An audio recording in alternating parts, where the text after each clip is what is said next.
Welcome back to another episode of the Take Your Shot podcast. Today, I've got a special guest. We're talking with Ashley Ebert, and we're going to talk all about scaling your business. And we can take this a lot of different directions. And so I'm really excited just to dive in. So Ashley, welcome to the show. Do you want to introduce yourself and tell everyone a little bit about who you are and just what you do?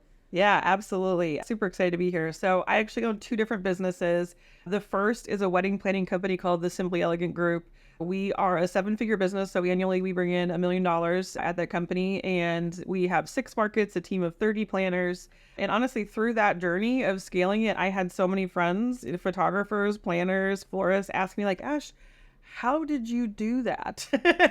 and that kind of blossomed over. And I also own a company called the Abundance Group. We're a mastermind for scaling wedding professionals. I do one-on-one private coaching in that. You get access to all my training, all my tools that I use over at Simply Elegant.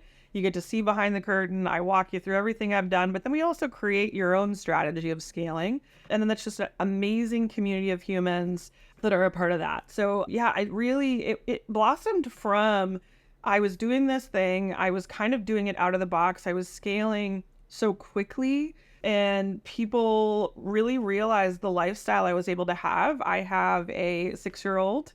I retired my husband when she was born.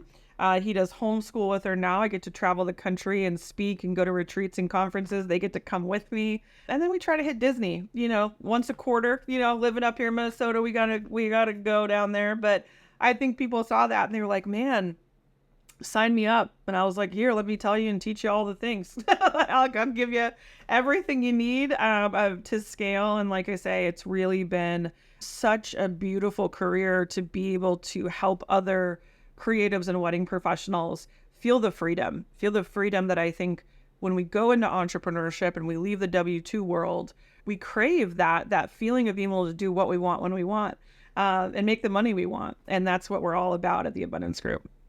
I think that's so awesome, especially just like thinking through, the type of lifestyle that allows you to like create for yourself, because I think so often people go into like working for themselves, realizing pretty quickly once they kind of jump all in that like you think you're going from like a 9 to 5 to like choosing your own schedule, but oftentimes it can feel like you're going from a 9 to 5 to a 24/7, and 100%. Scaling actually doesn't have to like look like that. And I think what's really cool about what you're doing is you're creating sustainable lives for people. You're actually helping them create the lives that they dreamed of by building it in a way that's actually sustainable and it's actually scalable, and it's something that's actually going to like give back not only to them but also to others. And so I'm really excited just to talk about this today. And like there's so many places we could begin. I think one place that would be really good to start is just like maybe talking through like, when do you know it's time to scale, and like maybe the different like steps of scaling? Because I know there's probably like baby steps to like take, and then there's kind of like smaller scale to bigger scale. So would you mind just talking through like kind of like early on in that stage, like when are kind of the signs that like, okay, it's time to scale? Yeah, great question. I think there's a couple different indicators. The market will tell you. The market will tell you, like for us, for example, how we decided to scale was we had kind of hit market saturation, and our base in Minneapolis was our kind of main branch.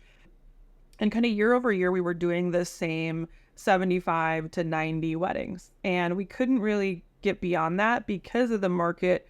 I'm in Minneapolis, you're in Minneapolis. Like, it's such a beautiful town with so many amazing creatives. And there were other wedding planners that were just doing a great job. And it was kind of like, man, this ceiling we're hitting here, like we can either just stay here, we can go into corporate, or we can branch off and, try a different market. So I think the market will tell you. I also think your creativity and your gut will tell you. So if you're the other thing that was kind of happening at the same time was I was bored. I was bored. I was doing the same thing. I like to do something new, and I love the challenge. I think that resonates with a lot of entrepreneurs. I don't think you get in this and you're like, this is the easy route. Like, let's build a business. This is the easy way. But I think a lot of the times people crave that creativity, that passion, that getting uncomfortable of like trying new things. So that kind of happened at the same time for me. So I think the market will tell you, your clients will tell you. I think your gut, your intuition, your creativity will tell you. And those are really two, I think, of the main promptings that really kind of give a great foundation for that scaling might be the next step for you. There's another facet that I work a lot with my private clients is like, I need more profitability. I need more revenue. And that can be a great way to scale too. We just have to be really intentional that we're not growing out of scarcity, that we're not growing out of like this panic of wanting more money, because sometimes that can really create uneven ground because we'll make decisions and do things in a mindset that's not actually going to flourish and help us reach those, goals and the potential we have. So it's another reason to scale, but there has to be this level-headedness, this intention, this strategy, and this kind of step, which is exactly honestly what I teach at the Abundance Group, right? That's what we're working on, is having those intentional, steps that we're going through. We're really looking at our numbers. We're really making in these really smart, wise decisions, and not out of, oh, it's not a money grab, right? It's not like a get all the cash in. So I also say, like, if you're feeling that, like you need more profitability, maybe your revenue is great, but your profitability isn't great. We need to kind of look at that. That can also be a reason to scale. But again, it's kind of it's a iffy, yeah, you got to go in. If that's where your mindset is, we really need to work and be strategic, versus, like I say, when the market's like, hey, you're serving us well, your profitability is great. I want a new challenge, right? I want to do something fun. Like, you can just tell in how we talk in those places, you are in an abundance, in those scenarios. But again, when money is on the table, sometimes people make either quick decisions or they say yes to partnerships that aren't quite right for them because they really want to be able to have that profitability. So I think in that, just if that's the season you're in or that's the situation, absolutely we can make it happen. But I think there's another layer of like protection I want around you for that. Totally. I like how you talk about it. Just like, I mean, obviously you're called the Abundance Group, but like also just that abundance mindset that comes with it. Because I think so often when you're making decisions out of scarcity, it's not necessarily going to be, it's going to be maybe like a quick fix, maybe a quick money grab, right? But it's not going to necessarily serve you or your clients well long term necessarily. Like, I think it's so important just to have that foundation and like be in this abundant mindset. And so I love that. And I think, thinking through in terms of like, okay, long term, like how are you thinking intentionally about building something versus, you see people online, maybe they build associates and they're just kind of like, oh yeah, I'm going to build an associate team, for example, a photographer. You want to have someone come shoot for you and then you edit. They'll just find someone random on Facebook, book a wedding, and then just send them off. And they don't do interviews. They've never met this person. They've kind of just going for it. And sure, they might make some money, but like that might come back and bite you in the butt. Like you might get, some bad reviews, or maybe it's a horrible experience, or maybe it's a hot mess. Like, I think just like coming back to that intentionality, I think is really awesome. And so, kind of like, what would you say for someone who's kind of in that spot? Like, okay, they're listening to what you're saying. They're nodding their head. They're thinking, yep, this is me. Where should they start? What are kind of like the process that they should kind of work through in terms of like actually starting to tangibly work towards scaling? Yeah, I would say, if we're scaling with strategy, right, we got to look at, I know so often all of my creative loves, numbers aren't always our favorite, but man, is it so important. The data just doesn't lie to us, right? I always say, like, onboarding at the Abundance Group, it's a pretty intense onboarding process. So one of the things that we do is we have this workbook where you're filling out a lot of information. It's about like goals, it's about long-term goals, but then it's like, tell me what's been going on in the business. And what I mean by that is, give me your data. Give me all your leads. Where did they come from? Why did they book you? Why did they not book you? Like, what's happening? What months did they inquire? Like, I get all this information. It sounds overwhelming, but it's really packaged in a very nice way. And it's very easy to fill out. It takes some time, but it's not hard. But then I get to go to work, which I love. And I look at the data and I nerd out and I format it differently, and I look at trends and I find things. And typically from that, I can then go, okay, for example, we just onboarded another photographer, and I looked at her data, and basically I always say there's like holes in our bucket. Everybody has them, even me at $1 million company. So I am not immune to having holes in my bucket. But what are the big holes, and what are the ones we need to patch right away? And so in our onboarding process, we basically found 4 areas where she had lost the potential of $400,000. And I was like, which hole do we want to fix first? Right. And again, so if we patch all these holes, we're going to have that more leads, more clients than we know what to do with. So we want to have that problem. That's a good problem to have. So how do we, again, if I didn't have that data, we would have been conversationally trying to pull that out of what's happening. But when I can look at it and I go, yep, okay, here we go. You passed on 18 weddings because you were booked. That's telling us, let's bring on some team members. Let's bring on some associates. Let's bring on more associates, right? Like there are these different things. Oh, well, why did we didn't land a single lead in July? What was going on in life in July? Right. It's kind of like I get to be curious and play detective. And then again, I've just coached so many people that I know when I see data trends, it's like, okay, here's what's going on here. Or we lost confidence. Did we raise our prices here? Yep, I can tell because you booked 1 or 2. And then all of a sudden, you booked 4 and 5 because you grew that confidence as you were selling and as they were saying yes. So it's really fascinating. So I will say the number one thing I do when I onboard, and I think everybody should do when you're thinking about scaling, is dig into your data, figure out what's really going on. And a lot of the times I will say there's a lot of good alignment between our gut instinct and our numbers. I agree that there are a lot of people that can really kind of understand that inherently. But if you're not and you're making decisions based on your gut and it opposes the data, it can be really challenging. And you can feel some of that friction of not scaling with ease. And again, that's the thing. I would say that's the number one place for any of those mindsets, right? When we're talking about the market and our clients telling us to scale, our gut, our intuition, our creativity telling us to scale, or our numbers. We really want more profitability. All of those scenarios, that's the first place I would start, is really digging into what's really going on in the business. I love that. And I think it makes sense, right? Like the data will inform kind of what's going on. And if you've been feeling it, then your gut should probably align in some way, shape, or form. Or maybe, I'm sure you've probably dealt with people who are like shocked at maybe some of this data. They're like, I've never looked at this. It's not uncommon in the creative world, right? Where people are like, I'm just the creative. I just like to shoot and I love this. And, you know, maybe the data side doesn't come naturally. I might be raising my hand sometimes for that.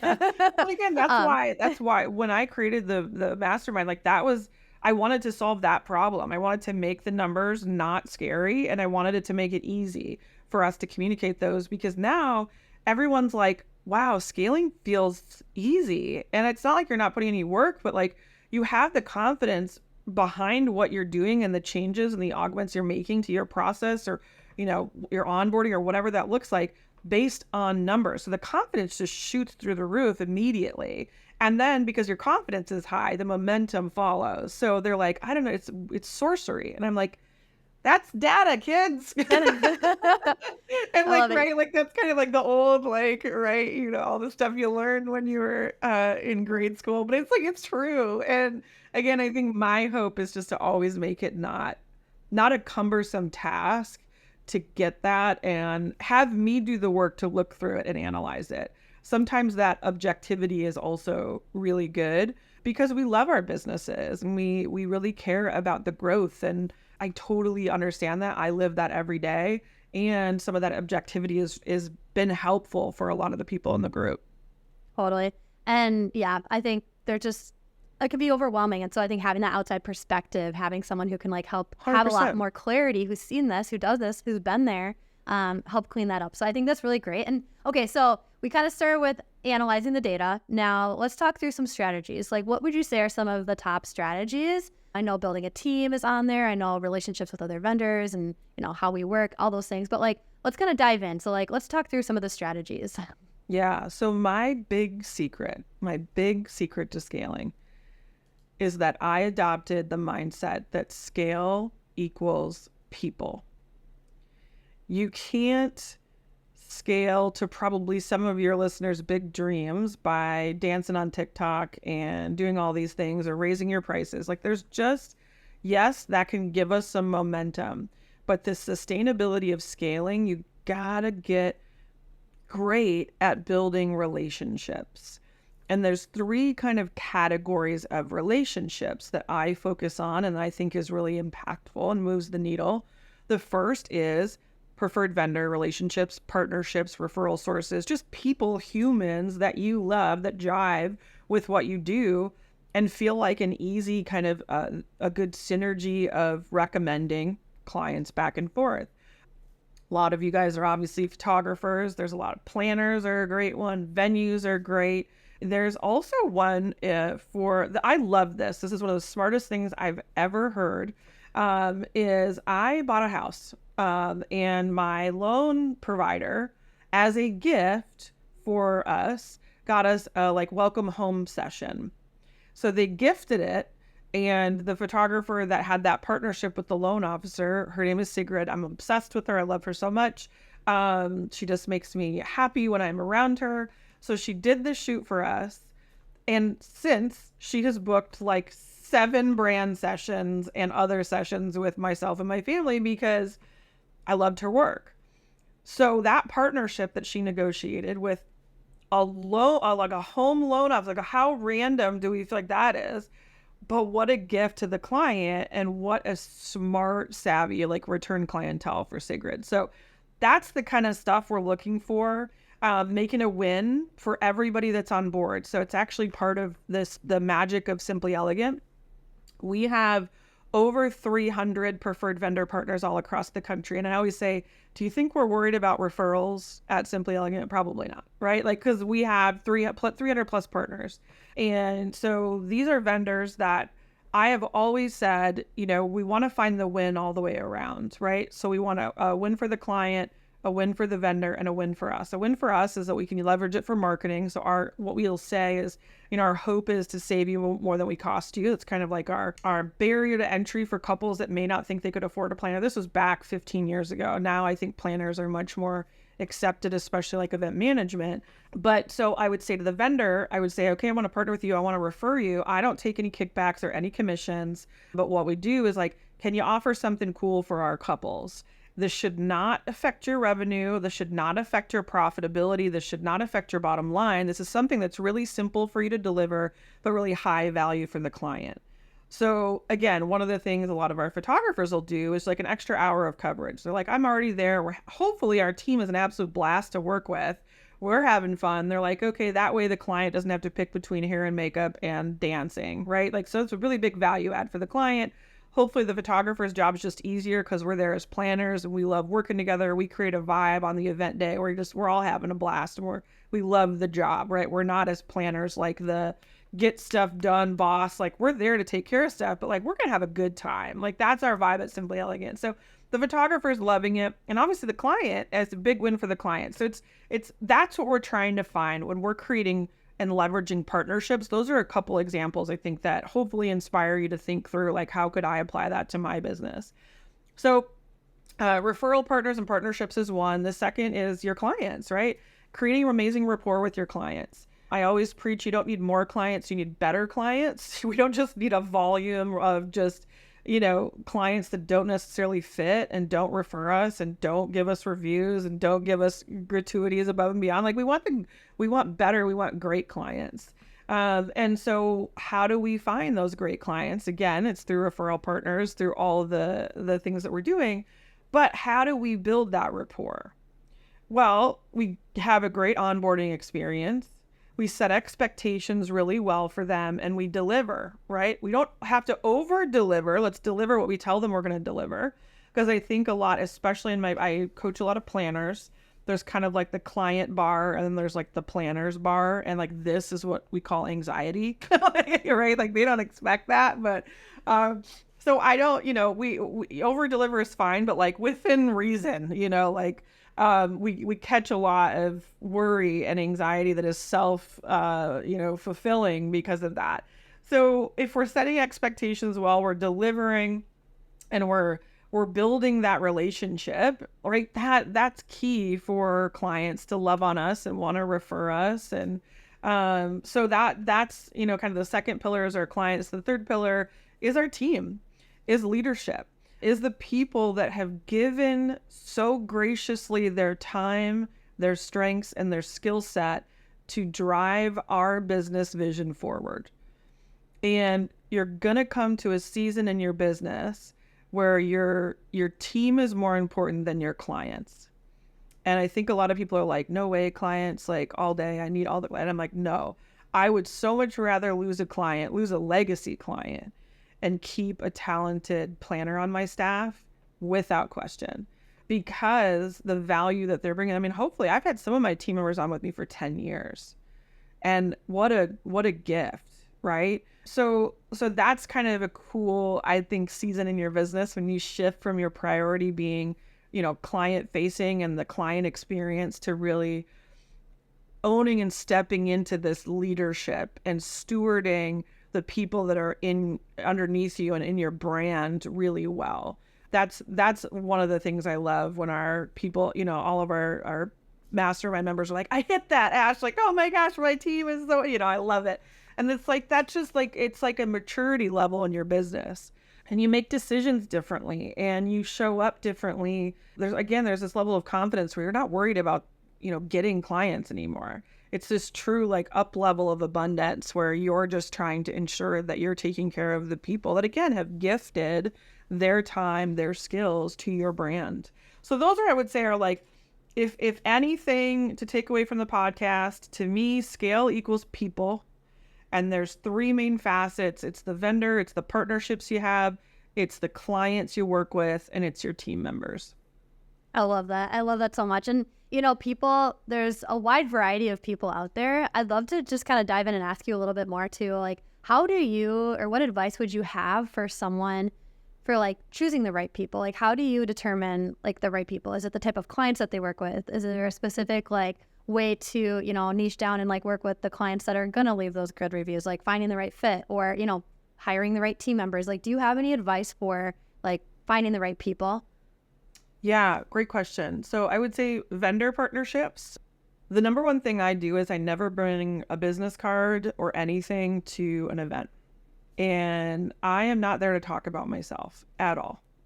I am there to figure out what other humans in that room I can impact. What can I give? Who can I connect with? Who can I connect them with, right? And in that, you're going to find the like-minded humans and you will find the repelled humans. Like, you'll find the people that don't necessarily have that same perspective. One of the big key indicators to me is I will go up and I will, have the conversation, talk about them. If they never once ask about me, I'm done with that conversation and moving on to somebody else, because to me, that's just saying that they are there to pitch themselves, to get the business. And it's not necessarily this reciprocity exchange, right? The other thing I love so much kind of about, and I teach on this like style of networking quite a bit, of you don't have any pressure on yourself. You walk in and you're like, who are all these cool new humans? What are they doing? I don't have to say the perfect thing or pitch the perfect thing or do the thing, like, right? There's no pressure on me. I'm like, who's here? What's happening? I don't know you. Tell me about you, And it's just like this curiosity mindset.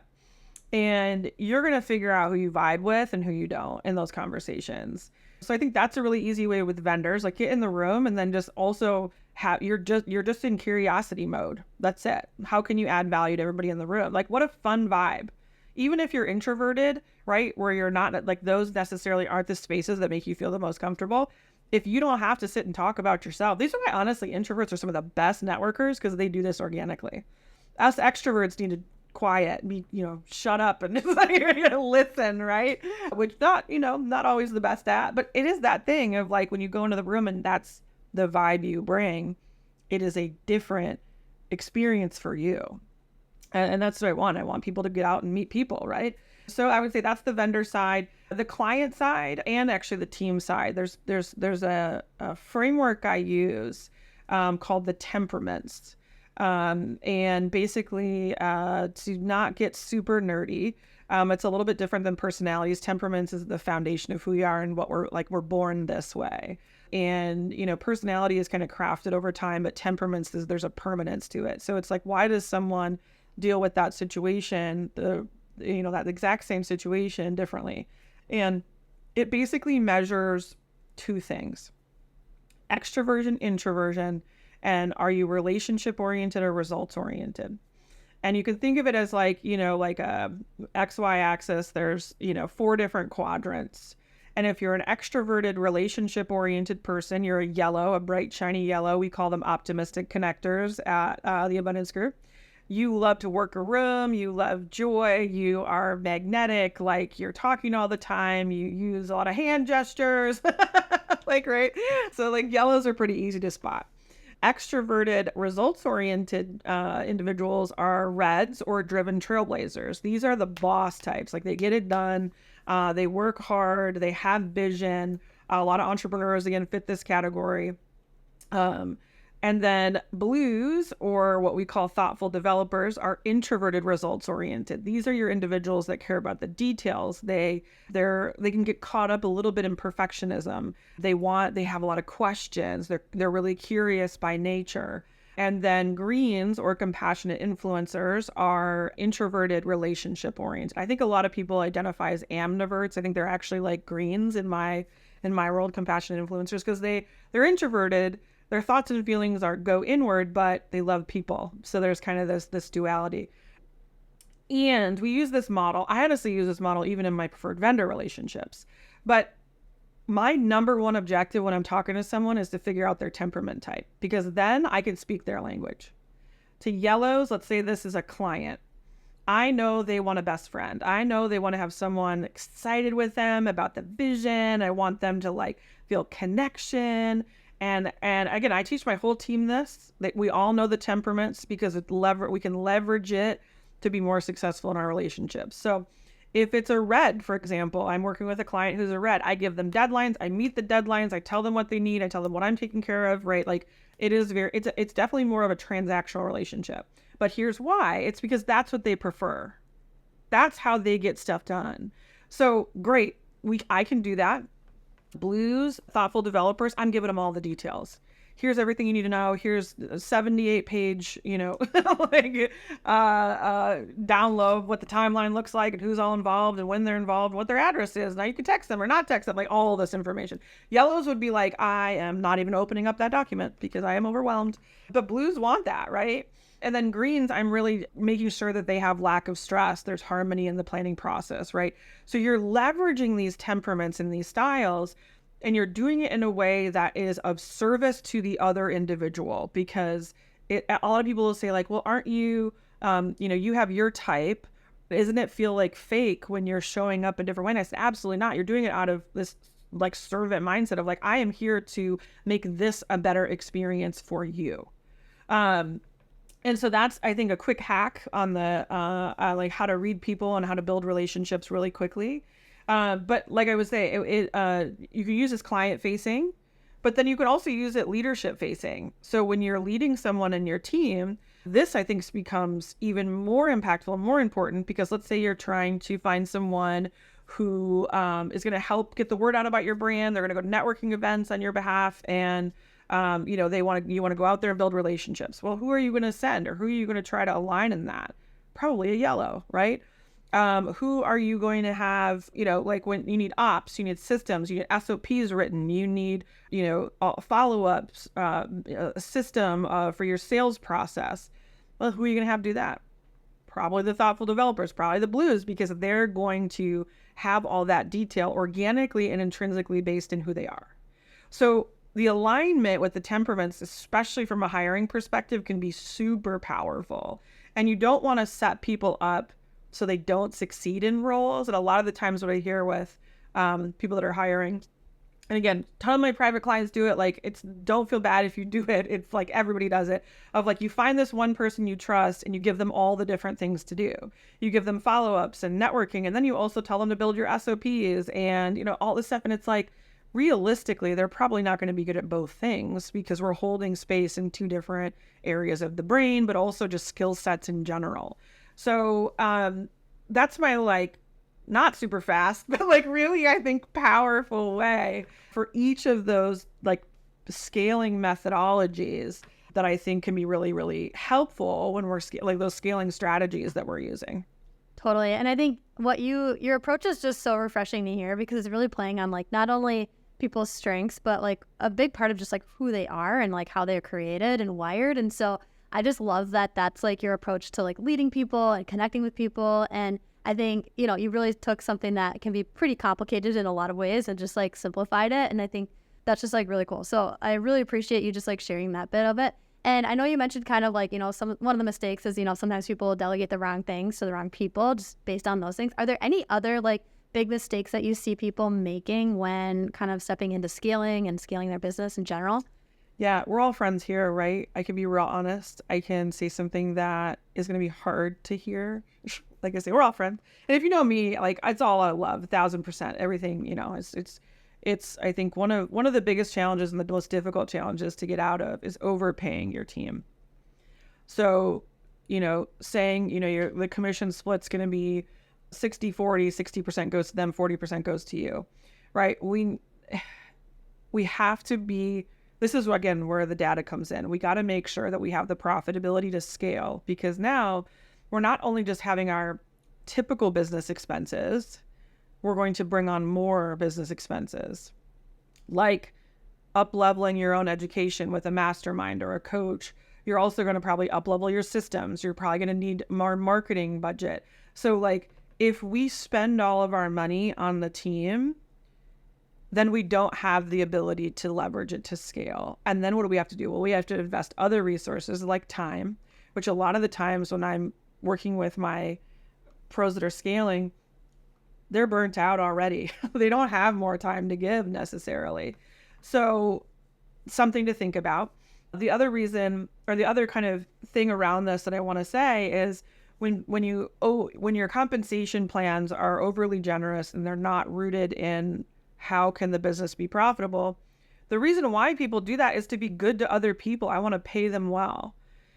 And what I'll say is, yes, money is a huge part of why someone works a job, but it's not the only reason. And I think a lot of people get tripped up that the only way to make people happier in their work is to give them more money. And what I will say is the data tells us that that's not actually true, especially with this new generation of the workforce coming in. They care much more about inclusivity. They care much more about being heard, flexibility in their schedule, other perks outside of like compensation. And so I think we have this misguided but very truly like kind belief that more money equals my team will be happier. And so we give them as much as we can. And a lot of the times we kind of cut off our ability to scale because we've done that. And so we have to make the hard decision of, do we let go of these team members because they're overpaid, which is like guts me when people, and it is so hard. And it's so hard for my clients to do. And it's not a situation we want to have, but if you got to decide, if the business is not going to be profitable, do I not want the business where they don't have a job anyway?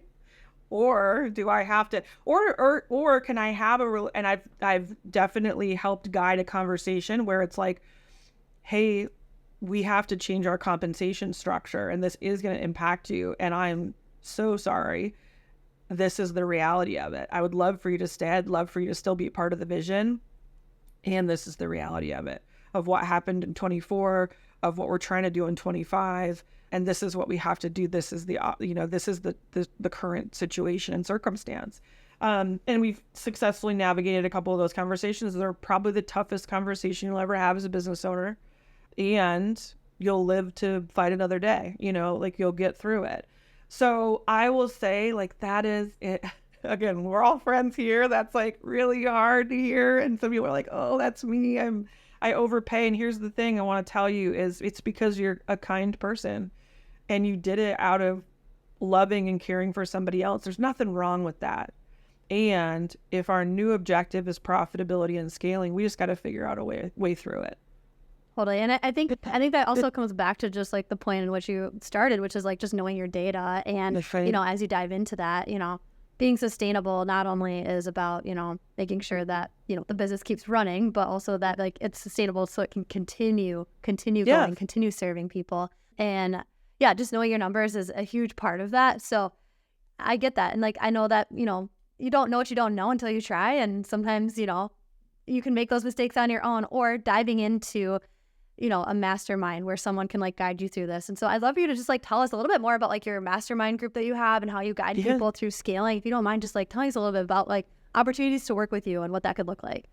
Yeah. So it's really fun. I've been a coach for about 8 years, and we used to have a core signature program called the Building Your Team Intensive. It was a 12-week program. We live taught it. It was amazing. And the thing I missed so much was like, I would teach for 12 weeks and then everybody would go and run their business. And I'm like, how is everybody? What's happening? And I would have like this, I'd have coaching relationships, but, we'd do Zoom calls. They'd be, 30 minutes once a month, that kind of thing. And I was like, there's got to be a better way. And actually, I joined an experience, a mastermind for coaches. And I loved the results I was getting. So I basically like shook up everything we were doing. And now it's our main core offering, and it's called the Abundance Group Mastermind. It's for wedding professionals that are scaling, right? So we say like 100K in revenue and higher. It's just to kind of signify like that you've had some success in the space. But it's really cool. You get private one-on-one coaching with me every single day through Voxer. So we don't have to have a 30-minute and then like cram everything into that we can. And then I'll see you, right? It's like every day we're talking back and forth. And it's just the I think relief that my private clients get with that is like, I can just Voxer Ashley. Oh, I'm worried. I can just Voxer. I don't know what to do here. I can just Voxer Ashley. I have a huge win that I want someone to celebrate with me. I can just Voxer Ashley. Like, it's really like having me as a partner in your business without the profit share, right? So it's like, I get to be in that with you. So it is a one-on-one coaching experience. And then you get access to all of the training I have ever built. It's about 100 hours of different scaling, business growth, marketing, again, team derivative stuff. And we have probably, 60 to 70 tools, templates, swipe files, everything down to like a candidate rejection email, job description stuff. Like, we have so many tools that we've built over the years. You get access to everything, the library we've created. And then you get access to obviously this amazing community of other wedding professionals that are scaling. And there's just different challenges. There's different challenges with this season of your business. So having people around you, we actually get together in person together twice a year. The next one's going to be in Minneapolis, and then we're going to go out to Orlando in October of 25. And those experiences are life-changing. It is being surrounded, building these relationships, but it's also like you hot seat, you workshop, like you feel so seen and heard. One of the things that I think one of the best compliments of the mastermind I've ever been given was, I don't have imposter syndrome anymore. And I'm like, wow, is that powerful? And so, like I say, the Abundance Group is a community. It's led by me, but it's not about me. It's about the collective. It's about the group. And for whenever people are listening to this, we have openings, but then we do go on a wait list, because when I onboard, it is a pretty intense process. So I can't just bring, 10 people on at a time. So I usually take 1 or 2 clients a month. So depending upon when you're listening to this, I would totally encourage you to apply. And just know that it depends if we're on a wait list or if we're open for enrollment. And we max out right now, at the time we're recording this, we're at about 50% capacity already. And I launched it fully into the world 2 days ago. Wow. We've had a lot of people that have known about it, and that I've a lot of the times before I bring anything to the world, I ask our students, my private clients, like, do you want this? And yeah, so we really kind of started the work together early August. But like I say, about half the seats are taken, and we literally launched into the world on Monday, so 2 days ago. So I want to be really transparent that if there aren't open spots for it, there's also a ton of different tools and resources that I have that I love to give to communities. So don't be afraid that if we aren't open for enrollment, like that I can't be helpful. Because again, I've been doing this for a very long time, both in the industry and as a coach. And I want to get all the information to people that I can. So, but yeah, the easiest way to apply is just go to theabundance.group/apply. It's just a form you fill out, asks you some questions. And then I actually, it's a real application process. It's not like, yay, you're approved. It's like, okay, Ashley goes to work, and I look at all the information you send. I look at sometimes if there's like other vendors in your same vendor category in your local market, I get permission from the current tag member for like, is this someone that would jive well? So there's kind of first right of refusal. So there's a lot of stuff I got to do in the background. It's a very curated, very intentional experience. But then, yeah, I ping you back an email, and either we hop into Voxer and start having a conversation. But it's really about, my number one mission is to get wedding pros to feel unstuck. Like you have this success, you've worked so hard for this beautiful business. And now a lot of the times it's like people feel like, okay, I have more to lose. Like in the beginning, I didn't necessarily have the brand, the clients, the accounts receivable. Like I didn't have this thing. And now you've worked so hard and now it feels overwhelming because you don't feel like you're on solid ground. And that's really what we hope to like have you just feel better, have margin both in your bank account but in your breath. Like I want people to have that margin to feel like that they can breathe. I love that. Well, seriously, Ashley, thank you so much for just everything you shared with us today and opening up your group and all these things. Like you're seriously, the wedding industry is better because you exist, and people and their businesses and lives are changed because of just the work you're doing and how generous you are and just like lifting others up, right? Like I think that's amazing. So seriously, thank you so much for being here today. And we'll have everything linked in the show notes for our listeners. And for those of you listening, we'll see you next week.